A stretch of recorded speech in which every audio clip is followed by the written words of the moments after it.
Good morning from Fast Company. Here's our daily look into what's driving today's creative business leaders.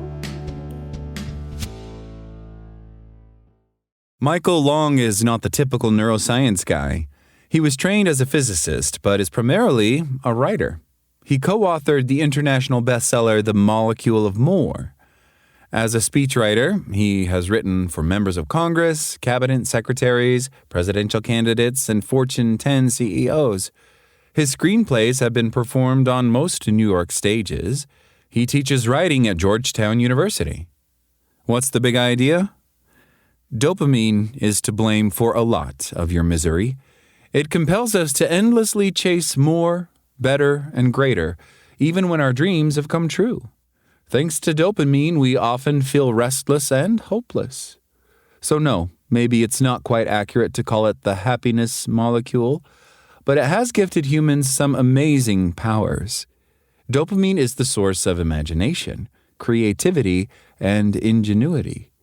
There are practical ways to harness the strengths of our dopamine drives while protecting and nurturing a life of consistent joy. Below, Michael shares 5 key insights from his new book, Taming the Molecule of More, a step-by-step guide to make dopamine work for you. Listen to the audio version read by Michael himself in the Next Big Idea app. Number 1, dopamine is not the brain chemical that makes you happy. Dopamine makes you curious and imaginative. It can even make you successful, but a lot of times it just makes you miserable. That's because dopamine motivates you to chase every new possibility, even if you already have everything you want. It turns out that brain evolution hasn't caught up with the evolution of the world. For early humans, dopamine ensured our survival by alerting us to anything new or unusual. In a world with danger around every corner and resources hard to acquire, we needed an early warning system to motivate us even more. Dopamine made us believe that once we got the thing we were chasing, we'd be safer, happier, or more satisfied.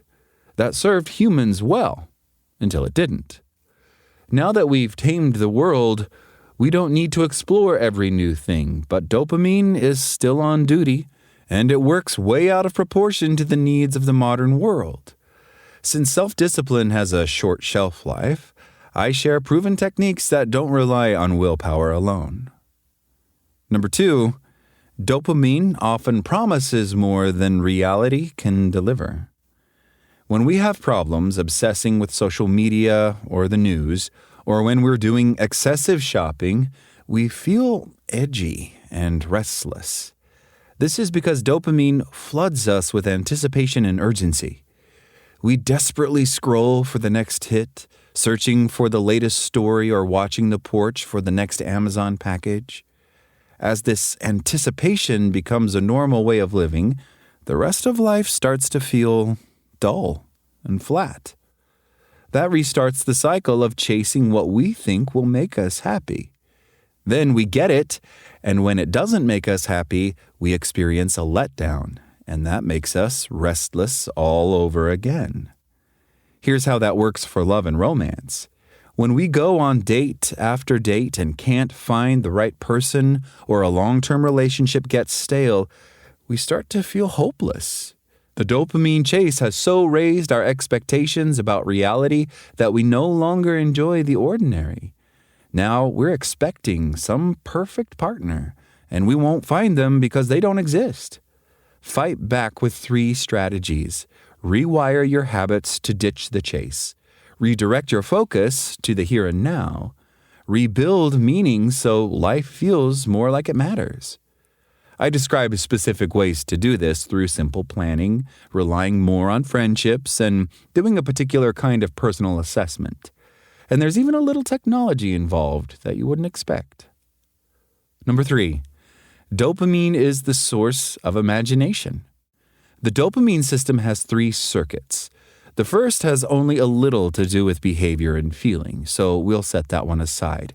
The second circuit, that early warning system, is called the desire dopamine system because it plays on our desires. The third system is very different.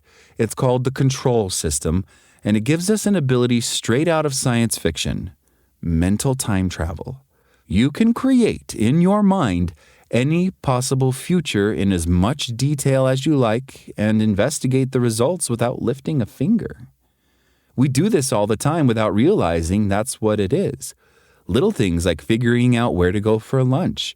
We factor in traffic, how long we'll have to wait for a table and think over the menu, and game it all out to decide where to go. But this system also lets us imagine far more consequential mental time travel, figuring out the best way to build a building, design an engine, or travel to the moon. The dopamine control circuit lets us think in abstractions and play out various plans using only our minds. That means not only can we imagine a particular future, but we can also imagine entire abstract disciplines, come to understand them, and make use of them in the real world based on what we thought about. Fields like chemistry, quantum mechanics, and number theory exist because of controlled dopamine. Dopamine really is the source of creativity and analytical power that allows us to create the future.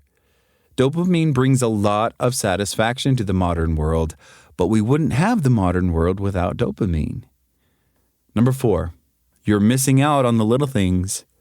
When my best friend died at age 29, the speaker at his funeral said, "You may not remember much of what you did with Kent, but it's okay, because it happened." I did not know what that could mean, but years later, while writing this book, I got it. We don't live life just to look back at it. The here and now ought to be fun. We may not remember it all, but while it's happening, enjoy it. That requires fighting back against dopamine because it's always saying, never mind what's in front of you, think about what might be. When Warren Zevon was at the end of his life, David Letterman asked him what he'd learned. Warren said, enjoy every sandwich.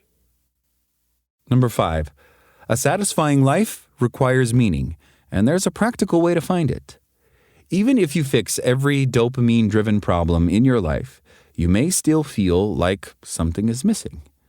To find a satisfying balance between working for the future and enjoying the here and now, we must choose a meaning for life and work toward it as we go. Is it possible to live in the moment, anticipate the future, and have it add up to something? The psychiatrist Viktor Frankl said we need to look beyond ourselves because that's where a sense of purpose begins. Aristotle gave us a simple formula for taking pleasure in the present, finding a healthy anticipation for the future, and creating meaning. He said it's found where 3 things intersect: what we like to do, what we're good at, and what builds up the world beyond ourselves. Things like working for justice, making good use of knowledge, or simply living a life of kindness and grace. What you do with your life doesn't have to set off fireworks, and you don't have to make history. You can be a plumber, a mail carrier, or an accountant. I'm a writer. I like what I do. I seem to be pretty good at it, and it helps people. The same can be true if you repair the highway, fix cars, or serve lunch in a school cafeteria. If you're making life better for others with something you do well and enjoy, the days feel brighter and life acquires purpose. Life needs meaning, and that's the last piece of the puzzle in dealing with dopamine and taming the molecule of more. That's all today from Fast Company. Talk to you tomorrow.